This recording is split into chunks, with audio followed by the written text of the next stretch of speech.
Where the U.S. is threatening to reimpose sanctions on the country's oil sector.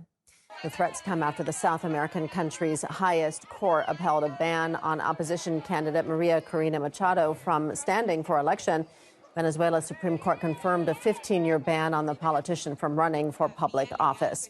The U.S. previously imposed sanctions on Venezuela's oil sector after President Nicolas Maduro won a second term in 2019.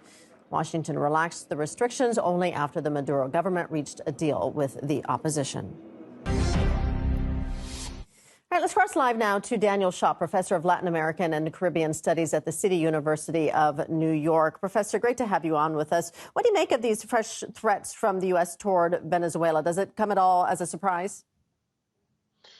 The United States continues to posture as this great defender of democracy. Nothing could be further from the truth. This is pure grandstanding and posturing. Here in the U.S., our Constitution stipulates Article 3, Section 3, that any person running for office or holding office accused of treason could receive the death penalty and would receive no less than 5 years in jail. So if we look at Maria Corina Machado's track record, she has a long history of supporting sanctions against her own people, the 30 million people of Venezuela.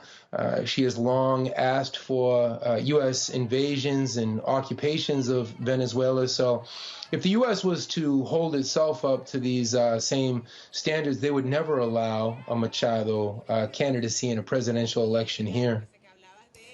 Professor Shaw, American companies operate in Venezuela. Are these sanctions not going to also hurt the U.S. market as well? The U.S. has sought to reshuffle with the second anniversary of the U.S.-NATO proxy war on Russia, with the Ukrainian people trapped in the middle. They've had to seek other sources for oil and gas. That's why they began some 2 years ago reopening talks with the Bolivarian leadership in Caracas.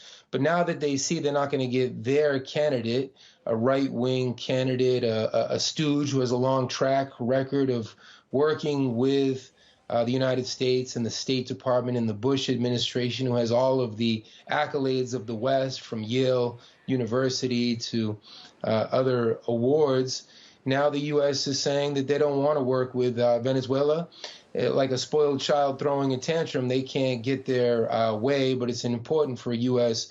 audience to be able to critically read between the lines on this issue about why the U.S. is so upset.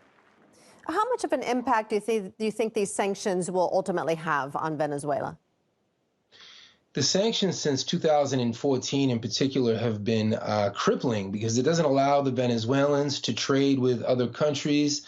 Iran, for example, when it's tried to deliver and invest in Venezuela, the pirates of the Caribbean, the U.S.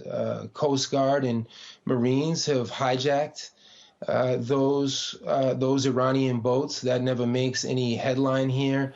The Bank of England confiscated $2 billion in Venezuelan gold.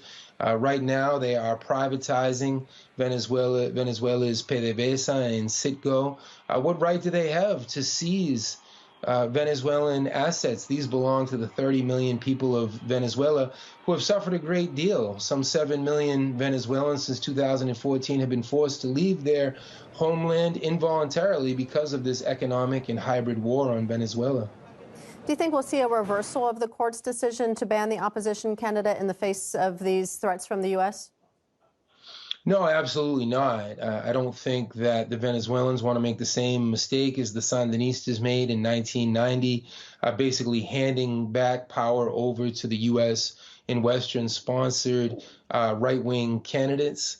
The Venezuelans want to hold strong. They know that a Machado presidency, with all of the support that she would receive from the U.S. and the National Endowment for Democracy to the tune of millions and millions of dollars, would present an unfair candidacy with this huge injection of U.S. dollars in a country where they have done everything to cripple the national currency, the Bolivar. So I don't think the Venezuelans are second-guessing or vacillating for a second on this important decision that the courts of Venezuela had to make. All right, we'll leave it there. Daniel Shaw, professor of Latin American and Caribbean Studies at the City University of New York.